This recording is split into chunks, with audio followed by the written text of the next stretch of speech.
ಪಾಪವ ಕಳೆಯೋ ಪರಮ ಪಾವನ ಮಂಗಳವಾಸನೆ.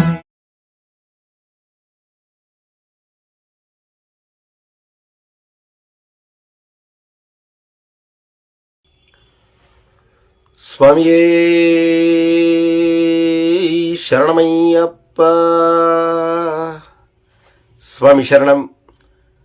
ಪರಮ ಪವಿತ್ರ ಶಬರಿಮಲೆ ಕ್ಷೇತ್ರಕ್ಕೆ ಸಂಬಂಧಿಸಿದಂತಹ 10 ಹಲವು ವಿಚಾರಗಳನ್ನು ಅಪ್ಡೇಟ್ಗಳು ದೊರೆತ ಆ ಒಂದು ಕಾಲಘಟ್ಟದಲ್ಲಿ ಅದರ ಅನುಗುಣವಾಗಿ ನಿಮ್ಮ VSS ಮೀಡಿಯಾ ಯೂಟ್ಯೂಬ್ ಚಾನಲ್ ಹಾಗೂ ಮಣಿಕಂಠನ ಮಹಿಮೆ ಫೇಸ್ಬುಕ್ ಪೇಜ್ನಲ್ಲಿ ತಿಳಿಸಲು ಭಕ್ತಿಪೂರ್ವಕವಾದ ನಮನಗಳನ್ನು ಸಲ್ಲಿಸುತ್ತಾ ತಿಳಿಸ್ತಾ ಇದ್ದೇವೆ.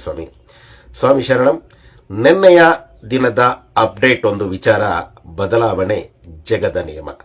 ಶಬರಿಮಲೆಯಲ್ಲಿ ಕಾಲಘಟ್ಟಕ್ಕೆ ಎಲ್ಲವೂ ಬದಲಾಗ್ತಾ ಇದೆ. ಕಳೆದ ಕೆಲವಾರು ತಿಂಗಳುಗಳಿಂದ, ಅಂದರೆ ಒಂದು 3-4 ತಿಂಗಳುಗಳಿಂದ ಒಂದು ವಿಚಾರ ಪ್ರಸ್ತಾಪವಾಗ್ತಾ ಇತ್ತು.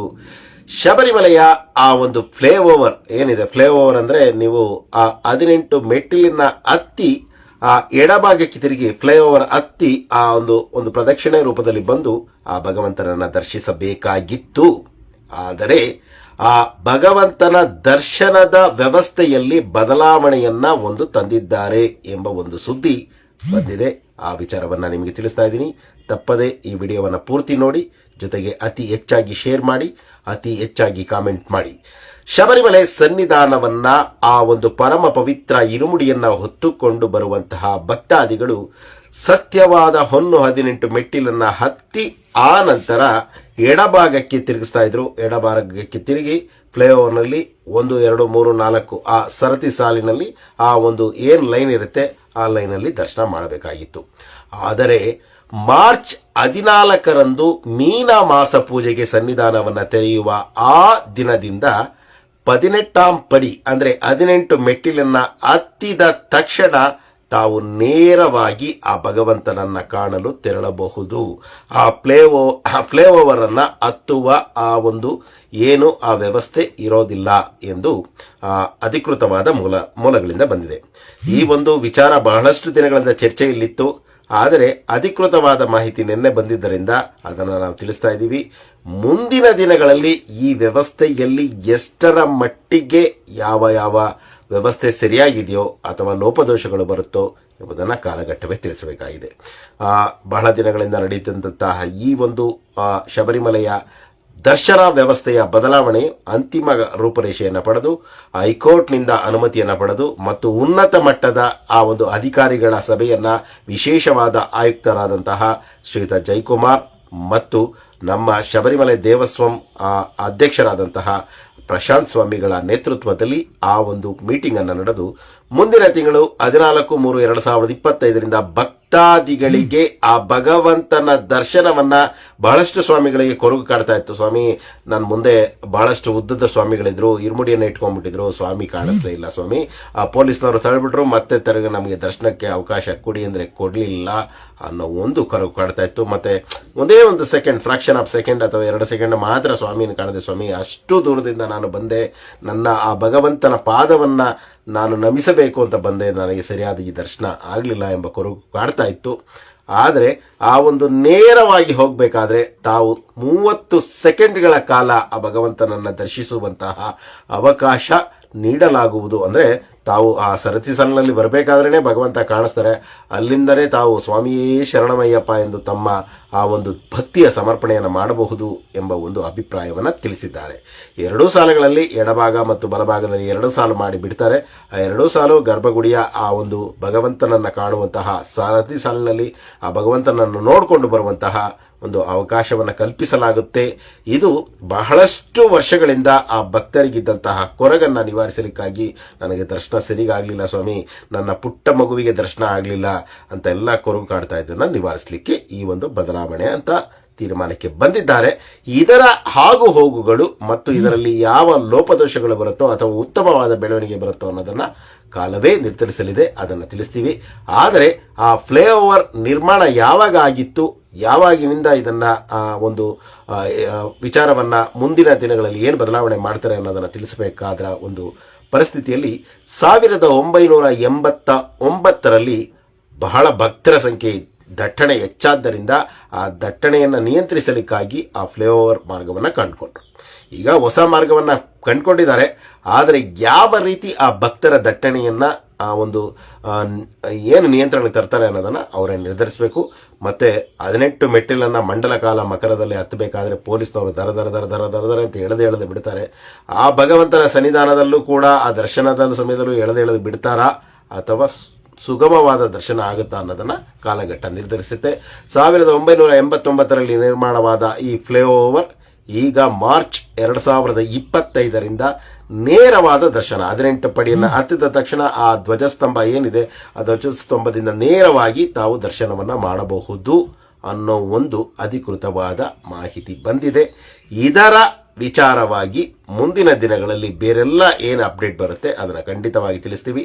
ಅಲ್ಲಿಯವರೆಗೂ ನಿಮ್ಮ VSS ಮೀಡಿಯಾ ಆನ್ಲೈನ್ ಚಾನಲ್ ಹಾಗೂ ಮಣಿಕಂಠನ ಮಹಿಮೆ ಫೇಸ್ಬುಕ್ ಪೇಜನ್ನು ಅತಿ ಹೆಚ್ಚಾಗಿ ನೋಡಿ, ಅತಿ ಹೆಚ್ಚಾಗಿ ಕಾಮೆಂಟ್ ಮಾಡಿ, ಅತಿ ಹೆಚ್ಚಾಗಿ ಸಲಹೆಗಳನ್ನು ನೀಡಿ, ಅತಿ ಹೆಚ್ಚಾದ ಒಂದು ನಿಮ್ಮಿಂದ ನಿರೀಕ್ಷೆಯನ್ನು ನಾವು ಇಟ್ಕೊಂಡಿದ್ದೀವಿ. ಆ ಒಂದು ಪ್ರತಿಕ್ರಿಯೆಯನ್ನು ನೀಡಿ ಅಂತ ಬೇಡ್ಕೊಳ್ತಾ ಮತ್ತೊಮ್ಮೆ ನಿಮ್ಮಲ್ಲಿ ಕೇಳ್ತಾ ಇದ್ದೀನಿ, ಶಬರಿಮಲೆ ಯಾತ್ರೆ ಎಂದರೆ ತತ್ಕ್ಷಣದ ಯಾತ್ರೆ ಅಲ್ಲ ಸ್ವಾಮಿ. ನಾವೆಲ್ಲ ಗಮನಿಸ್ತಾ ಇದ್ದೀವಿ, ಶಬರಿಮಲೆ ಇರುಮುಡಿಯನ್ನ ಕಟ್ಟುತ್ತಾ ಇರುವಂತಹ ತಂಡದಲ್ಲಿ ಆ 12 ಜನ ತಂಡದಲ್ಲಿದ್ದರೆ ಸ್ವಾಮಿ 6 ಜನ ಮಾಲೆ ಹಾಕಿರ್ತಾರೆ. ಅವರು 1 ದಿನ 2 ದಿನ ಹಾಕಿರ್ತಾರೆ. ಸ್ವಾಮಿ ಯಾಕೆ ಸ್ವಾಮಿ ಇನ್ನೂ ನೀವು ಯಾತ್ರೆಗೆ ಮಾಲೆ ಹಾಕಿಲ್ವಾ ಅಂತ ಕೇಳಿದ್ರೆ, ಸ್ವಾಮಿ ನನ್ನ ಇರುಮುಡಿ ಕಟ್ಟಕ್ಕೆ ಇನ್ನೂ ಅರ್ಧ ಗಂಟೆ ಇದೆ, ಅವಾಗ ಹೋಗಿ ಹಾಕೊಂಡ್ಬರ್ತೀನಿ ಅಂತ ಅನ್ನೋ ಒಂದು ಕಾಲಘಟ್ಟದಲ್ಲೂ ಇದ್ದೀವಿ. ಅಂತಹ ಒಂದು ವಿಚಾರ ಶಬರಿಮಲೆ ಯಾತ್ರೆಯನ್ನು ಕೈಬಿಡಿ. ಮಂಡಲ ಕಾಲ ವ್ರತವನ್ನು ಮಾಡಿದರೆ ನಿಮಗೆ ಲಾಭ, ನಿಮ್ಮ ಕುಟುಂಬಕ್ಕೆ ಲಾಭ, ನಿಮ್ಮ ಒಂದು ನಡವಳಿಕೆಯಲ್ಲಿ ಮಾರ್ಪಾಡಾಗುತ್ತೆ ಎಂಬುದನ್ನು ಮನವರಿತುಕೊಳ್ಳಿ. ಶಬರಿಮಲೆಯ ಅಪ್ಡೇಟ್ ವಿಚಾರಗಳಲ್ಲಿ ಇಂದಿನ ಅಪ್ಡೇಟ್ ವಿಚಾರ ಈಗಾಗಲೇ ತಿಳಿಸಿದ್ದೀವಿ. 1989ರಲ್ಲಿ ನಿರ್ಮಾಣವಾದ ಫ್ಲೈಓವರ್ ಏನಿದೆ, ಆ ಮೇಲ್ಛಾವಣಿಯನ್ನು ಸುತ್ತಕೊಂಡು ಬರೋದು ಮೆಟ್ಲು ಮೇಲೆ, ಆ ಒಂದು ವ್ಯವಸ್ಥೆಯನ್ನು ಮಾರ್ಚ್ 2025ರ ಮೀನಮಾಸ ಪೂಜೆಯಿಂದ ಭಗವಂತನ ಸನ್ನಿಧಾನಕ್ಕೆ 18 ಮೆಟ್ಟಿಲನ್ನು ಹತ್ತಿ ಬರುವಂತಹ ಭಕ್ತರಿಗೆ ನೇರವಾದ ದರ್ಶನವನ್ನು ಸರಿಸುಮಾರು 30 ಸೆಕೆಂಡ್ಗಳ ಕಾಲ ಸ್ವಾಮಿ ಅಯ್ಯಪ್ಪನನ್ನು ಕಾಣುವಂತಹ, ಧರ್ಮಶಾಸ್ತ್ರನನ್ನು ಕಾಣುವಂತಹ ಮಹಾ ಅವಕಾಶ ಲಭಿಸಲಿದೆ ಎಂದು ಅಧಿಕೃತವಾದ ಮಾಹಿತಿ ನೀಡಿದ್ದಾರೆ. ಇದರ ವ್ಯವಸ್ಥೆ ಹೇಗಾಗುತ್ತೆ ಅನ್ನೋದಕ್ಕೆ ನಾವು ಮಾರ್ಚ್ 14ರ ಸಂಜೆವರೆಗೂ ಕಾಯಬೇಕು. ಯಾಕೆಂದರೆ ವಿಚಾರವನ್ನು ಹೇಳಲಿಕ್ಕೂ ಕೂಡ ಅದನ್ನು ಪ್ರಾಕ್ಟಿಕಲ್ ಆಗಿ ನೋಡಲಿಕ್ಕೂ ಕೂಡ ವ್ಯತ್ಯಾಸ ಇರುತ್ತೆ. ನಾನು ಆನೆಯನ್ನು ನೋಡಿದೆ ಅಂತ ಹೇಳಲಿಕ್ಕೂ ಕೂಡ ನೀವೇ ಆನೆಯನ್ನು ನೋಡಿದೆ, ನೀವು ನೋಡಿದಾಗ ಆಗುವಂತಹ ಅನುಭವ ನಾನು ಹೇಳಿದ್ದ ಅನುಭವಕ್ಕೂ ವ್ಯತ್ಯಾಸ ಇರುತ್ತೆ. ಆದ್ದರಿಂದ ಆ ಪ್ರಾಕ್ಟಿಕಲ್ ಅನುಭವವನ್ನು ನಾವು ಪಡೆದು ಆನಂತರ ವಿಚಾರವನ್ನು ತಿಳಿಸೋಣ. ಸದ್ಯಕ್ಕೆ ಶಬರಿಮಲೆಯ ಅಯ್ಯಪ್ಪನ ಭಕ್ತರಿಗೆ ಬಹಳ ಉತ್ತಮವಾದ ಸುದ್ದಿ ಅಂತ ನಾವು ಅಂದ್ಕೊಂಡಿದ್ದೀವಿ. ಅದು ಉತ್ತಮವಾಗಿಯೇ ಇರಲಿ. ಆದರೆ ನಾವು ಮಾಡಬೇಕಾದ್ದು ಅವರೇನೇ ಬದಲಾವಣೆಯನ್ನು ಮಾಡಲಿ, ಈ ಒಂದು ಬದಲಾವಣೆಗೆ ಬಹುಮುಖ್ಯವಾಗಿ ಮತ್ತೊಂದು ವಿಚಾರವನ್ನು ಹೇಳಬೇಕು. ಯಾವುದೇ ಒಂದು ಬದಲಾವಣೆಯನ್ನು ತಂದರೆ ಆ ತಂತ್ರಿಗಳ ಅಪ್ಪಣೆಯನ್ನು ಪಡಿತಾರೆ. ಇದಕ್ಕೂ ಕೂಡ ಅಪ್ಪಣೆಯನ್ನು ಪಡೆದಿದ್ದಾರೆ. ಹೈಕೋರ್ಟ್ ಅಪ್ಪಣೆ ಕೊಟ್ಟಿದೆ. ತಂತ್ರಿಗಳು ಶಬರಿಮಲೆಯ ಸಂಪ್ರದಾಯಗಳನ್ನು ಮತ್ತು ಆಚಾರ ವಿಚಾರಗಳನ್ನು ಬದಲಾಯಿಸದೆ ಆ ಭಗವಂತನ ಸನ್ನಿಧಾನದಲ್ಲಿ ಯಾವುದೇ ಒಂದು ಕಟ್ಟಡದ ಆ ಒಂದು ಗರ್ಭಗುಡಿಯ ಕಟ್ಟಡದಲ್ಲಿ ಯಾವುದೇ ಬದಲಾವಣೆಯನ್ನು ಮಾಡದೆ ಈ ಒಂದು ದರ್ಶನಕ್ಕೆ ಅವಕಾಶವನ್ನು ಮಾಡಿಕೊಡಿ ಅಂತ ಅನುಮತಿ ಕೊಟ್ಟಿದ್ದಾರೆ. ಮುಂದಿನ ದಿನಗಳಲ್ಲಿ ಏನಾಗುತ್ತೆ ಎಂಬುದನ್ನು ಕಾಲವೇ ನಿರ್ಧರಿಸಲಿದೆ. ಆ ಕಾಲಕ್ಕೆ ನಾವು ಶರಣಾಗಲೇಬೇಕು.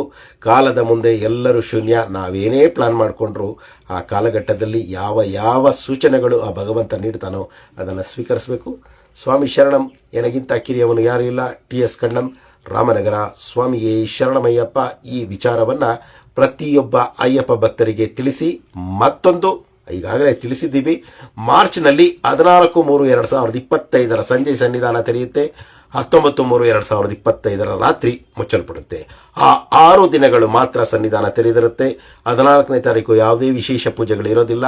15ರಿಂದ ಯಥಾಸ್ಥಿತಿಯಲ್ಲಿ ಆ ಭಗವಂತನ ಸುಪ್ರಭಾತದೊಂದಿಗೆ ಸನ್ನಿಧಾನ ತೆರೆದು ಆನಂತರ ಗಣಹೋಮ, ಉಷಾ ಪೂಜೆ, ಆನಂತರ ಭಗವಂತನಿಗೆ ವಿಶೇಷವಾದ ಎಲ್ಲ ಪೂಜೆಗಳು ನಡೆಯುತ್ತೆ.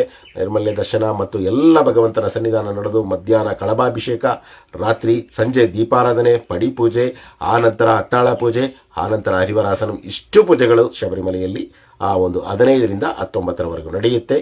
ಆದ್ದರಿಂದ ಯಾರು ಶಬರಿಮಲೆ ಯಾತ್ರೆಯನ್ನು ಮಾಡ್ತೀರಾ, ಒಂದು ಮಂಡಲ ಕಾಲ ವ್ರತವಿಲ್ಲದೆ ಆ ಭಗವಂತನ ಸನ್ನಿಧಾನದ ಆ ಒಂದು ಎರಿಮಲೆಯನ್ನು ಕೂಡ ದಾಟೋದಿಲ್ಲ ಎಂದು ತಮ್ಮ ಒಂದು ದೃಢ ನಿರ್ಧಾರಕ್ಕೆ ತಾವು ಸಂಕಲ್ಪವನ್ನು ಪಡೆಯಿರಿ ಅಂತ ಬೇಡ್ಕೊಳ್ತಾ ಸ್ವಾಮಿ ಶರಣಂ, ಸ್ವಾಮಿಯೇ ಶರಣಮಯ್ಯಪ್ಪ, ಸ್ವಾಮಿಯೇ ಶರಣಮಯ್ಯಪ್ಪ.